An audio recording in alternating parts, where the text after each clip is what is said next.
ไปหาหลอกกินสิ้นอยู่บุญบังไฟบ้านตาขามน้ำกันทุกคนเขาแต่ส่วนลายกันย่านทุกคนเบื่อกันมื้อนี้ก็เลยสิพาทุกคนไปหลินบุญบังไฟน้ำกันบุญบังไฟบ้านตาขามเมืองไซบุรีแขวงสวรรณเขตทุกคนขับบอกไกลลายจากบ้านข่อยเด้อจากบ้านข่อยไปกับประมาณ 2-3 ลักก็ฮอดแล้วไปน้ำกันลายคนอยู่เด้อเต็มกระบะ1พุ่นแหละแต่ว่าบ่ได้ถ่ายมาฝากอันนี้ก็สิเป็นทางเข้าบ้านตาขามเนาะทุกคนเป็นทางดินแดงแบบนี้มีแต่คุมมาคนงานแล้วก็เห็นบักน้อยๆนี่ไม่กำลังกุมจูดบังไฟอยู่นะมันขีดแนวใดก็บ่เลยบอกว่ามาพี่ไอ้สิจูดให้แต่ว่าไอ้กุมจูดแนวใดก็บ่ติดจักเดือเพราะว่ามือหนึ่งก็คาจับกล้องอยู่มันสิจูดติดได้จังได้เพราะว่ากับไฟนะมันเบิดน้ำมันแล้วสงสัยไปหลักกับไฟแม่มาแต่บักน้อยๆมาบ้านเจ้าภาพมื้อนี้ก็ได้หมักถั่วนำเด้อทุกคนเอามาไว้กินกับศพพอแต่ฮอดบ้านเจ้าภาพเพิ่นก็นี่เลยทุกคนต้อนรับด้วยเหล้าขาวเอามาดองใส่หากไม้เนาะทุกคนละกาน้ำผึ้งเดือนหาเพิ่นบอกว่าเป็นยาบำรุงสุขภาพแต่ว่ากินยามใดนี่เมาจนเมื่อบ่ได้เลยมื้อนี้นะเอาทองมาฝากไว้อยู่เฮือนตู้แอร์กับยายตูนเจ้าภาพเพิ่นต้อนรับดีขนาดเอาซีนมาให้เฮ็ดกินเองมื้อนี้มีทั้งย่างทั้งต้มมีสกเล็กครบสุดเลยทุกคนสำหรับก่อยก็คือกินเหล้าขาวลงไปจอกนึงแล้วคิดอยากกินซอยจุอันตัวเพราะมันเป็นซีนใหม่ๆที่หากะขาเนาะทุกคนเอามาหั่นผักแล้วก็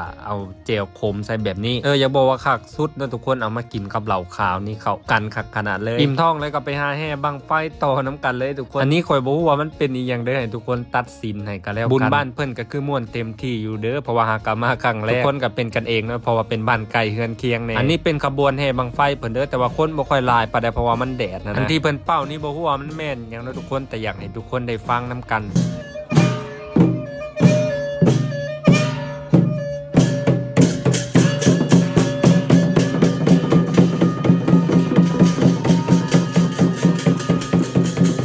หลังจากที่แห่บังไฟแล้วก็ลงมาจูดอยู่ห่างเลยทุกคนวันนี้ก็เอาบังไฟมาจูดน้ำเพิ่นบัง1เดือนเดี๋ยวบ่รุ่นคันว่าบังไฟที่เฮาเอามาจูดนะมันสิขึ้นดีบ่อีแม่ซื้อบังไฟมาแข่งน้ำข้าเจ้าน้ำทุกคนรางวัลบังไฟเพิ่นก็จะมีรางวัลที่1นะ2 ล้านกีบเลยทุกคนถ้าจำบ่ผิดคนในงานก็หลายเติบอยู่นะทุกคนเพราะว่าเพิ่นบอกว่ามีลำก็คิดว่าเป็นลำซิ่งใหญ่ๆแต่พอมาเบิ่งแล้วนี่ก็คือเวทีลำซิ่งทุกคนแต่ไทยบ้านเพิ่นก็คือม่วนคักเพราะว่าโดนๆจังมีงานเถื่อนึงเนาะทุกคนเมื่อวานนี้ถ่ายคลิปอยู่ดีๆก็มี FC มาขอถ่ายรูปเนาะบอกให้เพิ่นเข้ากล้องน้ำแน่เพิ่นก็อายทุกคนจังได๋ก็ขอบใจที่มาแวะทักทายกันเด้อทุกคนไปที่เห็นกันอยู่ไสก็ทักทายกันได้เด้อแล้วก็ได้เวลาจุดบังไฟเลยเด้อทุกคนบังไฟนี่นะซื้อมาแต่ยโสธรผู้เด้อก็คือซื้อมาแต่ไทยบังไฟเตรียมไว้จุดมื้อนี้ก็คือตกรอบทุกคนเอ้ยเพราะว่าบังไฟขึ้นบ่งามเลยบังไฟบ่ขึ้นก็บ่เป็นหยังแต่ว่ามื้อนี้สิขึ้นหั่นละวงเอาก็แล้วกันเด้อทุกคนมาเด้อทุกคนมาพ่นละวงสามัคคีนำกัน